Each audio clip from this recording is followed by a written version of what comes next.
The Birdie Board podcast is brought to you by the Birdie Board app, the easiest way to track matches, scores, and handicaps with friends. Now, here's your host, Corey, with another episode of the Birdie Board podcast. Welcome to episode 16 of the Birdie Board podcast. Believe it or not, we are about to talk about the start of the PGA golf season, and this one is exciting. So, two things to look forward to. We have live golfers potentially rejoining the tour and already a canceled tournament for the year. But before we actually get into some of those key headlines, I want to talk about something that really helped me personally understand the importance of every event and why it's not just a season of golf tournament after golf tournament after golf tournament and how these all tie together. And the key is to realize these things called signature events. So think of every golf tournament in kind of three buckets. You have like your lowest tier. These are just like filler events. Then you have your next tier up, which is signature events, which is what I'm about to talk about. And then you have your top tier, which are the majors that we're all familiar with. So these signature events, there's 8 of them throughout the year outside of the majors. 3 of them are player-led and they have cut lines, and then the other 5 do not have cut lines, which is something I think the competition of live golf really has led into. But the reason that we need to understand these signature events is because they place value on that bottom tier 3 level event that are just smaller golf events because they lead into these signature events. And what you're going to see in this upcoming season is a lot of these lower events that your players typically skip probably aren't going to be skipped as often because they allow players to become eligible for these signature events. And these signature events have a lot more weight to them. Not only do they have bigger prize pools and money payouts, but they also have more FedEx Cup points available to the winners. So to get into these signature events, there's a whole set of criteria. And these criteria change kind of throughout the season, but I'm going to start with explaining just the base set, and then we'll get into some of the dynamicness of them. The simplest criteria is if you are in the top 50 of the FedEx Cup standings, you are automatically eligible for the signature event. So this is like the top 50 from the 2025 season at this point in time. Those are the people that are qualified for the signature events right off the bat. Then you have this one thing called the Aon Next 10. Aon is just a company that is sponsoring this next eligibility criteria, but the next 10 are the people who did not finish in the top 50. So their spots 51 through 60 in the previous fall FedEx Cup points. So we can simply say the top 60 make it, but it's key that next Aon Next 10, keep it in mind because it might change as we talk about some of that dynamicness that I alluded to. Then we have the Aon Swing 5. These are the top 5 FedEx Cup point earners between signature events. So that's going to matter more we get into the season. Right now, it's not really a criteria because we haven't had any non-signature events yet. The fourth criteria is any current year tournament winners are eligible for these signature events. And then PGA criteria number 5, PGA Tour members in the top 30 of the official world golf ranking are automatically eligible for the signature events. And then the last eligibility criteria that can get people in is sponsor exceptions. Each event has various levels of sponsor exceptions that allow them to pick and choose players to be allowed to play. All right, so 6 different eligibility criteria, a lot going on there, and it changes as we go through the season. So at the start, the first signature event is the AT&T Pebble Beach Pro-Am. So the next 10, so remember the next 10 criteria is the people from spots 51 to 60. For this event, it's still looking at the top 10 at 51 through 60 through the 2025 FedEx Fall rankings. So it's not yet considering the rankings of 2026 yet, even though by the time we get to the AT&T Pebble Beach Pro-Am, we've had 4 events. But since we've had 4 events, this is where the Swing 5 comes in. So as a reminder, the Swing 5 is saying these are the top 5 players between signature events. So the start of the year is the Sony Open in Hawaii. So this is a non-signature event. So you have this one. The following week, you have American Express. The one after that, you have Farmers Insurance Open. And then you have the Waste Management Phoenix Open. So you have 4 non-signature events. The top 5 players from those 4 events that are not yet eligible will become eligible for the first signature event, AT&T Pebble Beach Pro-Am. So that's how this kind of works with these, and these change throughout the season. So for example, if we go to a later signature event, let's say the Cadillac Championship on April 27th, it is not looking at the Sony Open to determine that top 5 between signature events. It's looking at like the Puerto Rico Open, Valspar Championship, Texas Children's Hospital Open, Valero Texas Open, and the Zurich Classic of New Orleans. So it's looking at a different set of non-signature events to determine those 5 people. What's really cool about this is it really incentivizes players to play in these non-signature events and these non-majors. You might not see a player as often like Scottie Scheffler, unless if he's chasing some FedEx points, but you're going to see a lot more of those top 25 players, and they're not just going to be training in the off season or training between majors. They're going to be playing in these to make sure that they're eligible for these signature events that have these bigger prize pools and these bigger FedEx Cup point availabilities. So that's really how I just want to lead off into this golf season, is understanding these signature events have a lot of weight, and the events leading up to these signature events weigh more too. That makes it exciting because this week we have the Sony Open, which is our first non-signature event that has weight to it. And the reason it is because it plays into the Ion Top 5, or what did I call it? Sorry, it's the Swing 5. Sorry, the Swing 5, Aon Swing 5, which again is the top FedEx point earners between signature events. So this event matters a lot for especially golfers who, as of today, are not eligible for these signature events. This can really also be a kickoff to someone's golf season. It typically is not the first. It's typically not the first event of the year, and that gets us to our other point I mentioned earlier: is the Sentry. The Sentry was a signature event in previous years, and it was actually canceled this year. So the first event that typically happens every year is canceled, which is why we don't have our first event until this week.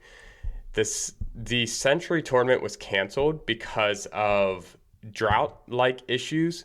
It's typically in Hawaii, so they don't typically have just straight up droughts like you would see in California or something like that. But they have really strict rules around like water usage and irrigation and things like that. And all those logistics pairing with things like, just Hawaiian rules and trying to find alternate venues, Maui water conservation limits, things like that just all led into the PGA Tour deciding the Sentry was canceled. Well, this is really interesting because usually the Sentry is used as more of a warm-up tournament. It's a winners-only tournament with a no-cut type of vibe. So usually PGA players like to go into the Sentry because it's a lower-pressure tournament to kind of refine their skills.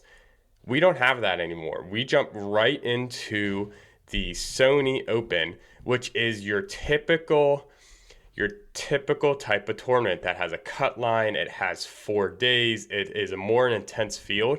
And I think you start to see that because if you look at the players who decided to play in the Sony this year, we actually have some big names. We don't have players yet like Rory McIlroy or Scottie Scheffler, but we do have bigger players than normal. For example, we have we have Russell Henry, we have JJ Spawn, we have like Keegan Bradley, Colin Morikawa. We have some big names that are already playing in the very first tournament of the year. And the question is how are these players going to do without the event like the Sentry? Because they're jumping right into the action. And I think it's going to be really reflective of how their seasons are starting and how they're really, I guess what I meant to say is like how reflective was their off-season preparation. Because I think it always catches me by surprise how early the golf season starts. I mean, we're in the beginning of January still. The NFL playoffs are full steam. A lot of people's minds are not in golf mode right now, especially with the NFL playoffs going on. So it's always a surprise to me that like this is the point that golf season starts, and then by the time my mind starts to think about golf in this sort of way and watching PGA matches, it's, late February, probably March, and I don't realize how much I missed. So this episode here that I'm doing is a really nice primer, not for you to just start watching every tournament. It's casual golf. You play. Some people don't even watch PGA. That's fine. But this tournament or this podcast serves as like a nice primer to the season and just remind you is like, yes, it's January, but the golf season's about to start, and it's playing some events that really do matter. So this is kind of like the first month story arc of the PGA, and we're talking like January through March, because we have the Hawaii opener, which is what we've been talking about, the Sony Open, then the American Express, and then we have the Farmers Insurance Open and the Waste Management in Phoenix Open in early February. And then we get to our first signature event, the AT&T Pebble Beach, in February 9th. So we have this kind of arc over the course of like a month and a half that these players are going to start playing in these tournaments with the goal to play in that first signature event. And it really defines, I think, early season who might start breaking out. It definitely shows who's going to be sharp early, who's building that momentum in the beginning of the season. It's going to be telling, especially when we look at the Swing 5 rankings, like who was the best over the first non-signature events. That's going to now they're not going to be playing like the top people all the time yet, because we still don't see all the players. So if we see some random player in the top 5, well, you have to remember in the back of your head, like some of these players like Scotty and Rory aren't even playing yet. So yes, you might have beat the field, but you haven't beaten the best golfers in the world quite yet. However, it is indicative. Like it does help you understand like who might be the next people in the later parts of the season. So that's what's really important about this beginning story arc, is it starts to tell a story. And one of the main stories that we have seen in the recent headlines is a return of a live golfer for the first time to the PGA Tour. Brooks Koepka was reinstated into the PGA Tour under really strict standards or really strict guidelines. The PGA put out a program called the Returning Member Program. And what this is they kind of wrote it in a way that made it seem like it was this like broad program for live golfers to return back to tour. But if you start getting into the weeds of it, you realize it's kind of really targeting just a certain set of players. And the PGA put out this statement that basically outlined all the rules that they would need to follow in order to be a returning player. And here's some of them. The first and the biggest is they have to forfeit their potential player equity. I forget the exact timeline of how long they have to forfeit it. I want to say it's like 5 years. I'm looking through some notes and stuff. A 5-year forfeiture of potential equity through the PGA Tour's player equity program. So what this is basically saying is every year PGA players gain some equity inside of the PGA Tour. If you're familiar with stocks or anything like that, it's the same idea of like owning a stock market. Let's say you have a stock in Apple. If the Apple revenue goes up, your stock value is going to go up. You're going to make more money. So if they're not even getting quote unquote PGA stock or whatever that kind of structure is, they're losing out on a lot of money. So the first cost of this is they are not allowed to get any player equity over the first 5 years. The second is they have to make a $5 million charitable donation. And this is going to be a joint effort between the player returning and the PGA Tour to decide on who's the recipient of this donation. So they were honestly, surprisingly, very explicit. Like, I think a lot of people, especially with how the PGA has acted a bit through this whole live tournament, expected them to be more vague. Like, here's the returning program. We're not going to get into the specifics of the numbers or anything like that. But they actually stated that, like, 5 years of player equity is likely to be 50 to 85 million for your top performers. That's crazy. That's a lot of money.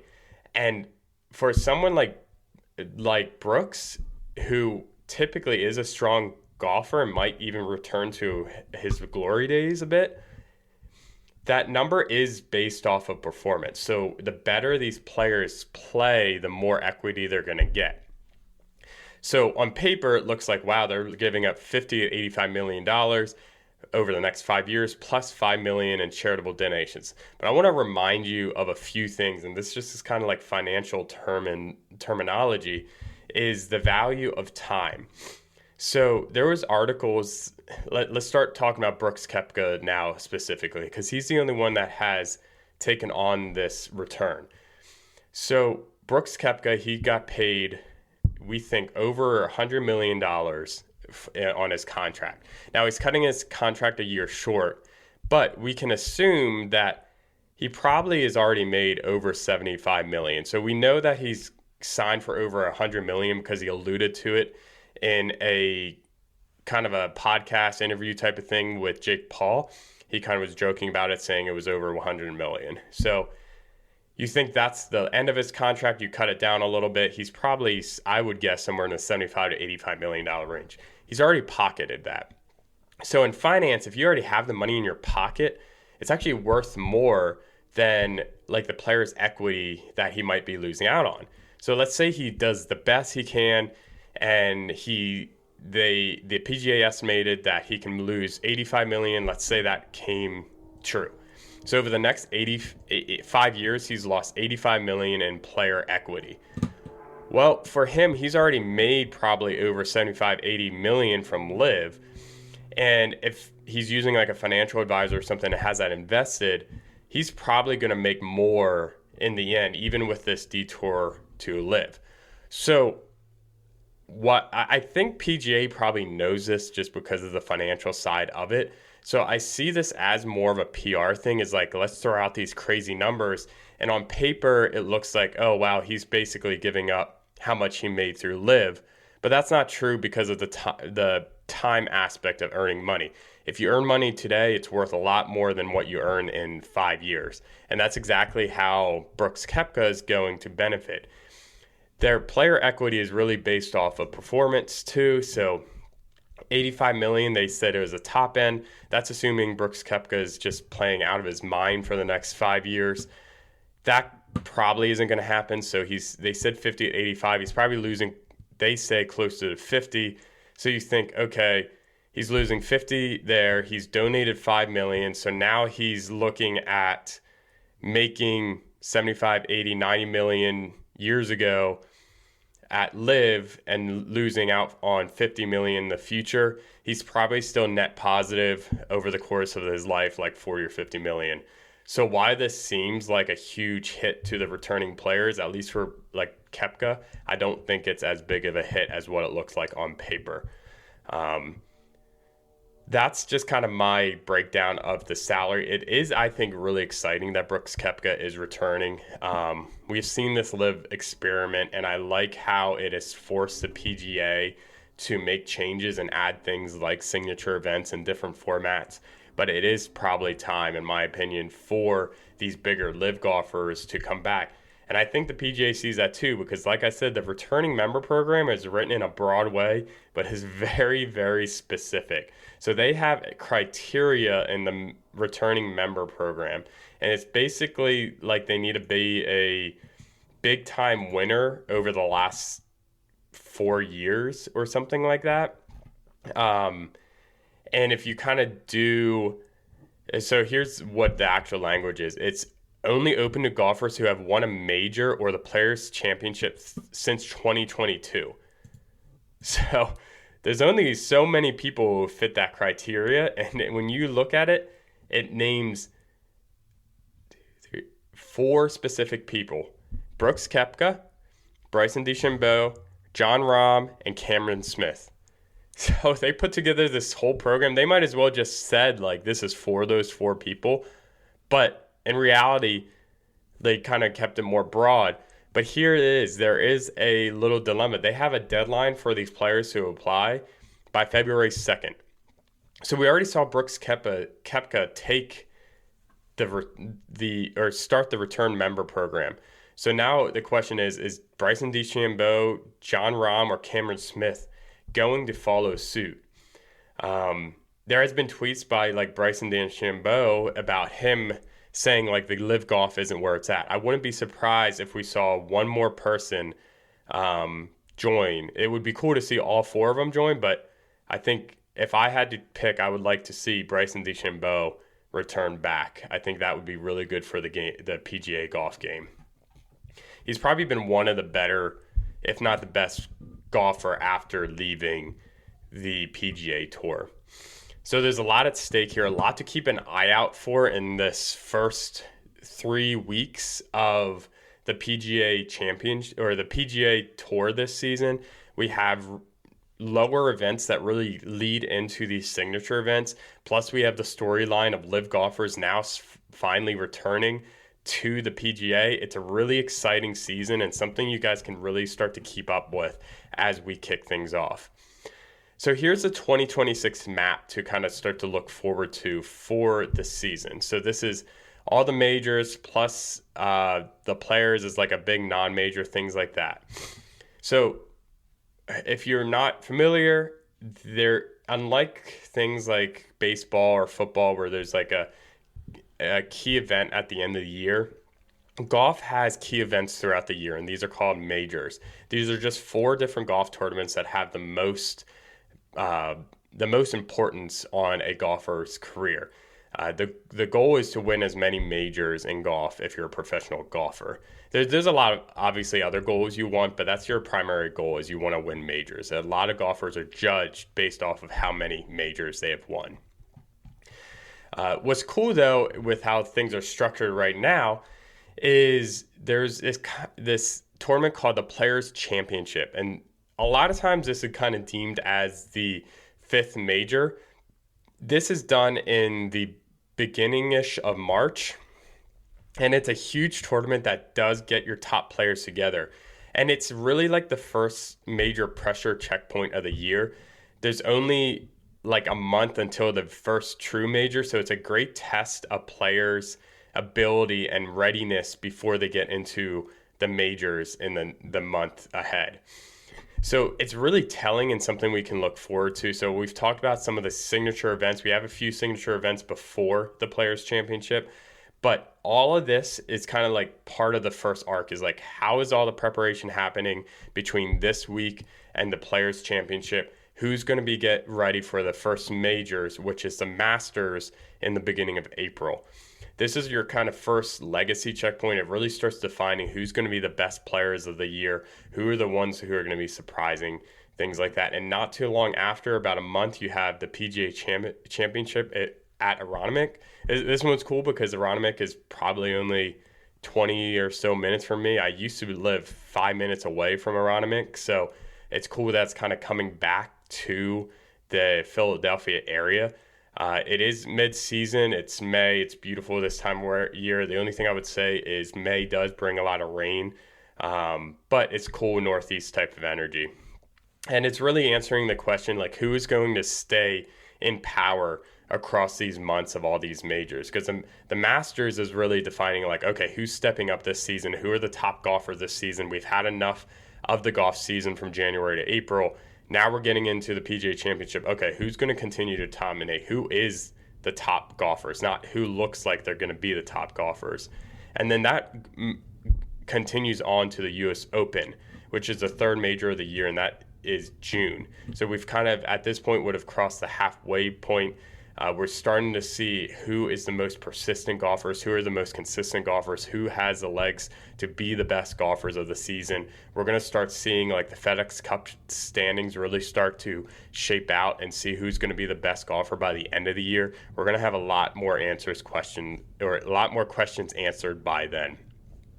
And then the last championship of the year is the Open Championship.